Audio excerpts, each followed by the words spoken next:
In my last video about Vagrant Story, I talked about the terms Metroidvania, Souls-like, and how I would group the bunch of them together to better describe what I'm looking for in these games. The term Bosploration doesn't exactly scream memorability, but it does accurately describe my infatuation with these types of games. Metroid, Dark Souls, Bloodborne, Sekiro, Hollow Knight, Vagrant Story, and that list continues of course, they all share some common elements, but for the most part each of these games can still be grouped up again. Metroid and Hollow Knight fall straight into the Metroidvania category. Dark Souls, Bloodborne, and Sekiro into the Souls group, and Vagrant Story into miscellaneous, I suppose? The two elements that all of these games share, however, the ones that I'm so enamored by, are seamless exploration and grand boss encounters. Last weekend, I randomly came across another game that looked like I'd be having fun with it. If you want to see more content on this channel, hit the like button, click the subscribe button, and activate the bell icon to get notifications whenever I upload a new video or when I'm going live. I currently stream Mondays, Wednesdays, and Thursdays at 7 PM CET right here on this channel. Right now I'm streaming a hell of a lot of Guilty Gear Strive and Monster Hunter Rise. If you are free during that time and interested in either of these games, why not drop by the stream and say hi? While I won't spoil much about the plot of Lost Ruins, I will talk about areas, weapons, magics, bosses, and other things that could be considered spoilers, so if you haven't played the game yet and would like to go in blind, which I always highly recommend for these types of games, close this video now and play the game instead. I'll still be here by the time you finish Lost Ruins, promise. Alright, on to the rest of the video.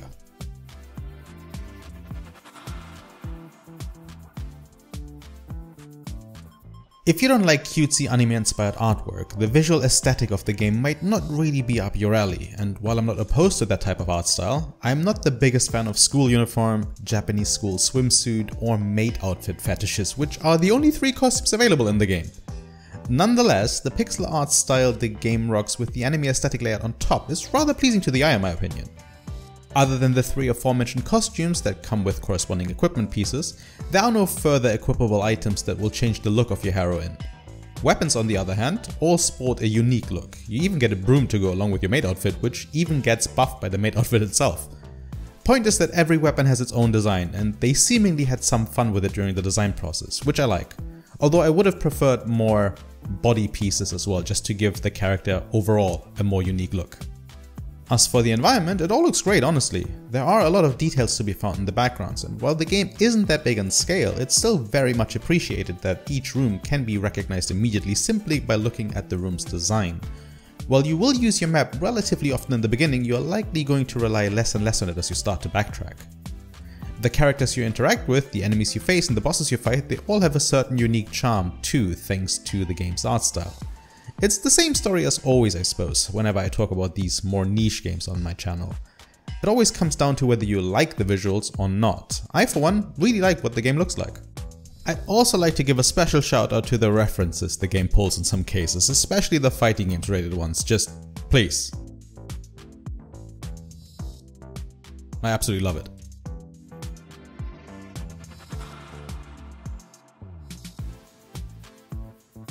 While combat is not bad by any means, I'd say it is the weakest part of Lost Ruins. It is very deliberate and precise, which is great, but it's also quite limited. You can equip up to 2 weapons and 2 spells at a time. You can move left, right, crouch, and jump. There are no special moves, if anything those will be your magic, I suppose. The game really wants you to strike a balance between magic and melee, but in the end, and especially when you get the option to go invisible, available as both a spell and a consumable, which buffs the next melee attack you do by way too much, you really aren't incentivized all that much to rely on other types of magic. That's not to say that magic is useless or anything, far from it, but it does require both trial and error as well as resource management, whereas going invisible and whacking the boss for huge damage doesn't require a lot of brainpower, so it is always the first choice. Speaking of melee, the game categorizes weapons in 2 ways plus whatever status effects a weapon can inflict. The first is if it's either a 2-handed or a 1-handed weapon, a classification that from what I can tell is only really used for the equipment you put on the heroine to synergize with.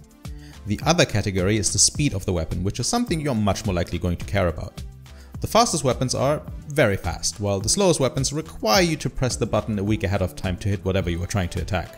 Speed is of course offset by damage and reach, so the slower a weapon is, the further it reaches and the higher the damage tends to be. There are outliers that come with different sets of attributes, like the Cursed Scythe for example, which is a far-reaching weapon that you can make extremely fast and powerful at the same time, or the Rocket Launcher, which is in a category in and of itself. But those are exceptions. For the most part, you will be focusing on the speed of a weapon and how it meshes with your playstyle. Magic, on the other hand, is a little bit more involved and, as mentioned earlier, requires resource management. While there are several ways in the game to replenish MP, I found it rather cumbersome to rely on spells, especially as the majority of the spells didn't seem to do enough damage to warrant setting up the heroine around it. Offensive spells are divided into elements: fire, ice, lightning, poison, magic, and even physical. You have spells that act as projectiles, shields that damage enemies on contact, and even trap type spells that activate as enemies walk over them. Then you have other types of spells like invisibility or HP absorption, which I used much more frequently than the more offensive oriented ones. Magic will absolutely have its place, as in Witch Mode, which is one of the game's difficulties or modes, magic attacks are the only attacks that can be used. Either way though, while combat in itself is rather simplistic in this game, you hit, you dodge, you repeat, there are also more peculiar ways to deal with enemies.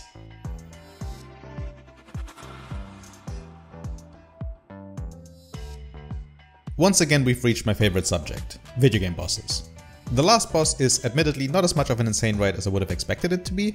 The other bosses are all really fun encounters though. Unfortunately, there are only 7 bosses in total, but what the game lacks in quantity, it makes up for it in quality.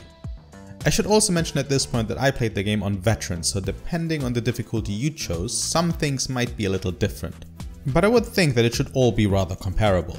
Pretty much every boss has more than one phase, and some even more than that. The first boss you fight is Lima.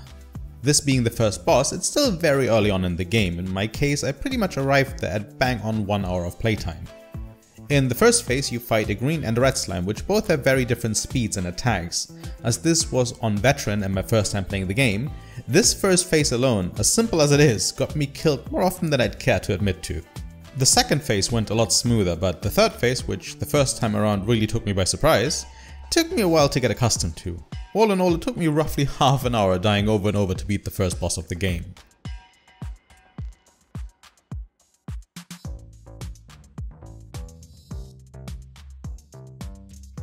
The next boss, Yuri, was a lot easier to deal with, even though the summoning of normal skeleton enemies can really screw you if you're not prepared for it.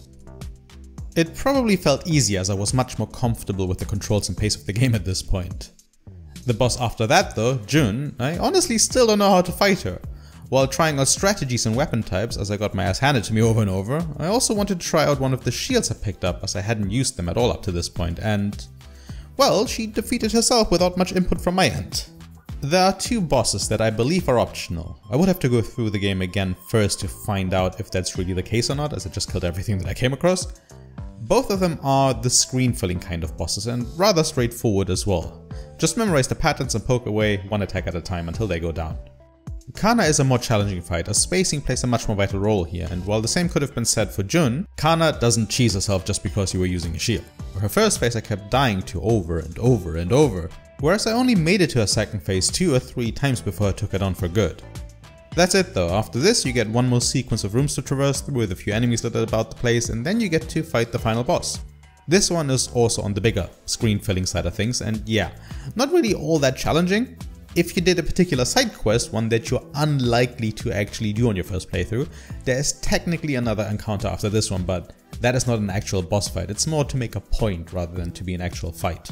Those are all the bosses in the main game. There are a few modes that open up after you've beaten the game. There's the aforementioned Witch Mode and also Assassin Mode, which are both just the normal game again, but with restrictions on what types of attacks you can use. Then there's also Boss Mode, which I initially mistook for a Boss Rush Mode, but that's not the case at all. You actually play as the bosses of the game instead. You'd think that some new bosses would be hidden in here, but that is unfortunately not the case.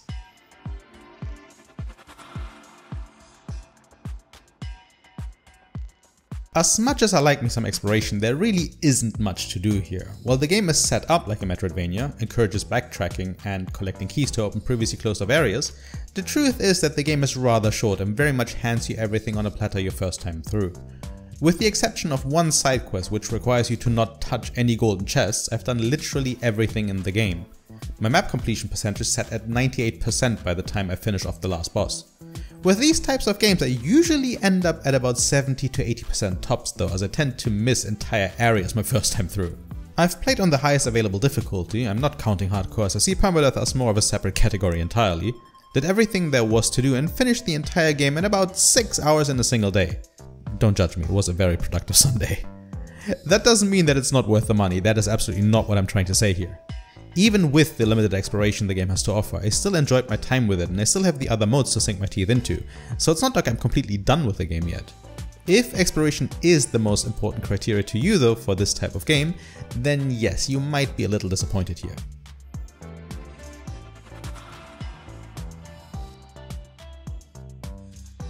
For the 16-something euros I paid, I got more than my money's worth, I think. I really enjoyed the game, and while it's not perfect, I definitely do not regret buying it and would even recommend it to people who are also interested in these types of games. Have you played Lost Ruins yet? What are your thoughts on the game? Did you like it? Or if you haven't played it, are you interested in picking it up? Let me know in the comments.